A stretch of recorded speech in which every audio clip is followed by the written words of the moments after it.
What's up guys, Phoenix here. This video is going to be an updated deck profile for Dragunities for the November 11th, 2015 format.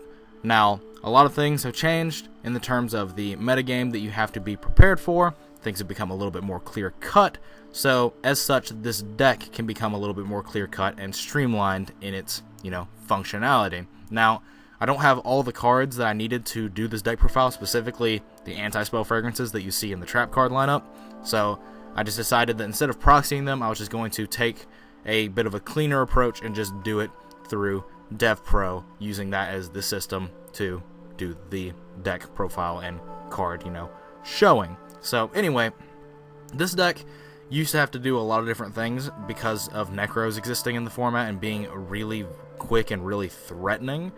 And mainly it was, the Leviathan combo that I believe invented. I definitely at least pioneered it by, bringing it to public light of, being able to make Felgrand turn 1 with Irvine Flank's Mistletoe combo.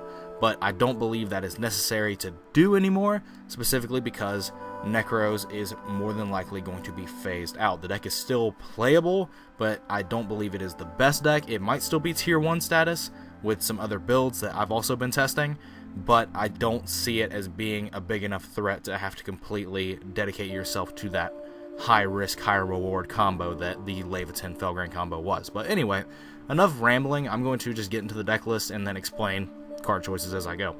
3 Ducks, obvious, standard. 2 Zephyros, I feel like it was okay to go back to 2 at this point, and I think it actually should have gone back to 2 for a while, simply because we only open with 5 cards going first now, so you really just kind of want to maximize your ability to do combos that yield you a lot of pluses, and like Ravine Zephyros is just still a very good standard 2-card combo that puts a lot of pressure. Even though Red Eyes is still at 0/0, if you perform this combo, like it's still a +2 in its rawest form, and that's something that you need going first with this deck. Even if they deal with the Red Eyes, if you weren't able to, protect it, you have cards like Call the Haunted and Ptolemy to bring that Red Eyes back. So it's definitely something that it's more beneficial than not.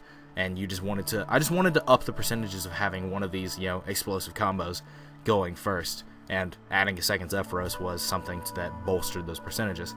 1 Garuda the Wind Spirit. I'm kind of on the fence on this card, but it is very good when it comes up. So I've kept it in, but it might end up getting cut. I'm not sure. It's just, it doesn't really serve that much of a niche purpose anymore. Like, you don't really do much with it other than just extend combos that were already really good. I don't know. I'm really on the fence on this card right now, as I was way back in the day. 1 Harpy Harpist, just, send mid combo, do this, duck searching at the end phase, stuff like that.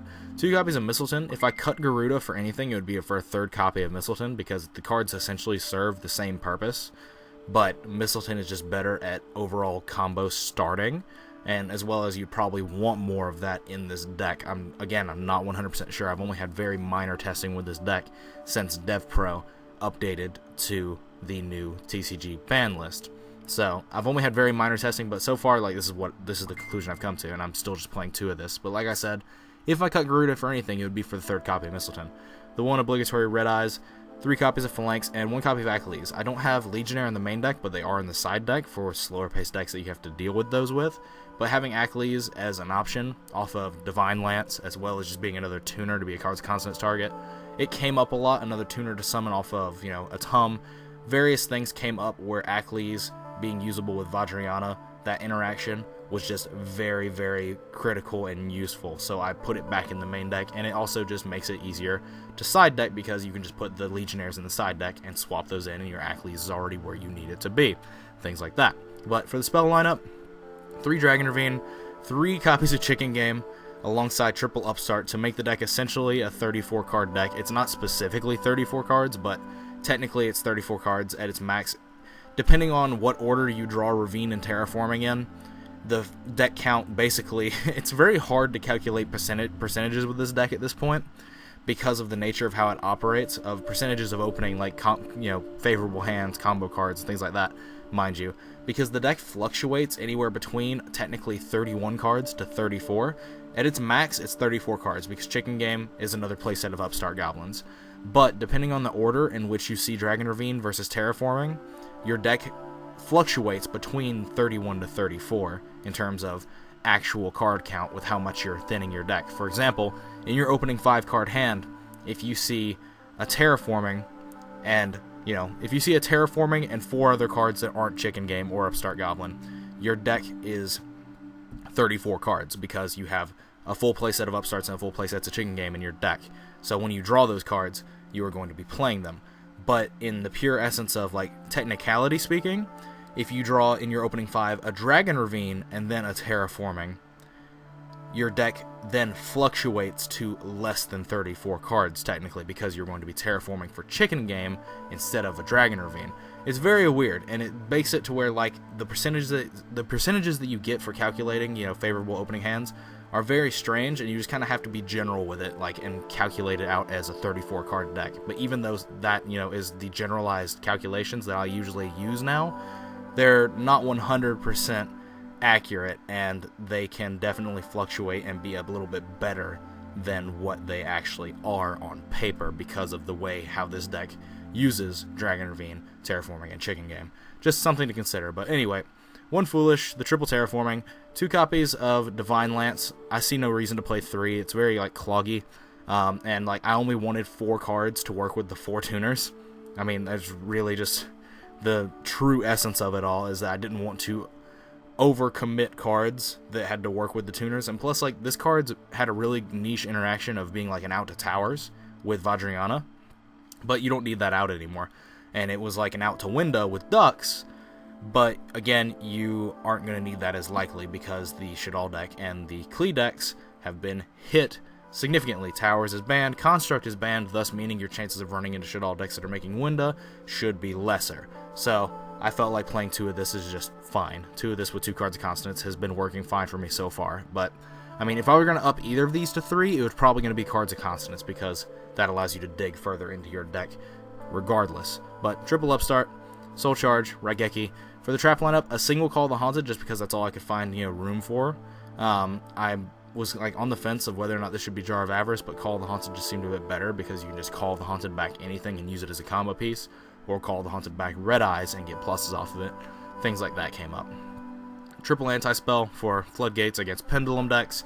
It doesn't really work that well against Cosmo, which is probably going to be the dominating force of the next format, but these can be swapped out of your main deck for triple Iron Wall in the side deck for the Cosmo matchup.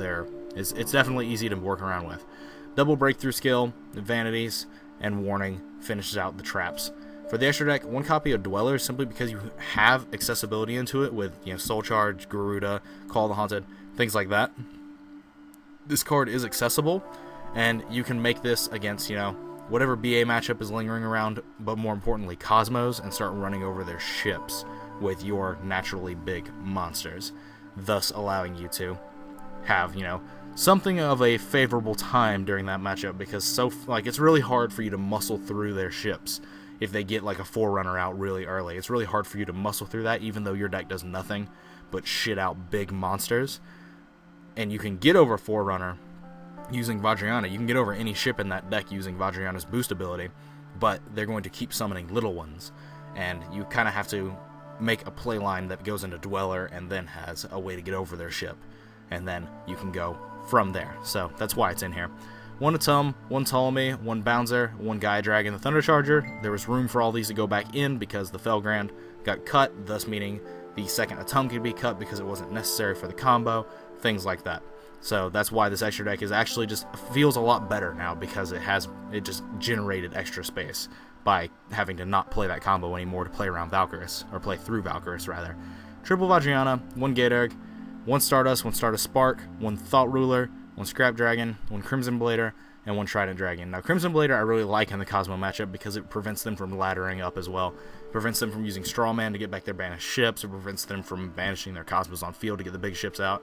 Basically, Crimson Blader and Dweller are your most important cards against the Cosmo matchup, because if you are able to kill something like a Slip Rider or whatever with Blader and then take out their remaining monster that they get to summon off of that Slip Rider or Dogfighter, whichever one that you end up killing with Blader, it can't be the Dart Destroyer or Forerunner, obviously, because those are 2800 and 3000. But any of the mid-range ships, or if you hit any of the smaller Cosmo monsters in general, with Crimson Blader, it locks them out of their next turn, essentially. They're not going to be able to ladder up into ships, thus allowing you to potentially close out the game on the next turn with your entire, basically sea of big monsters that you were able to put on the board. This deck is very good at keeping pressure with big monsters, but the Cosmo deck floats with big monsters as well, so that presents a bit of a problem. But Crimson Blader and Dweller are definitely the better cards against that matchup.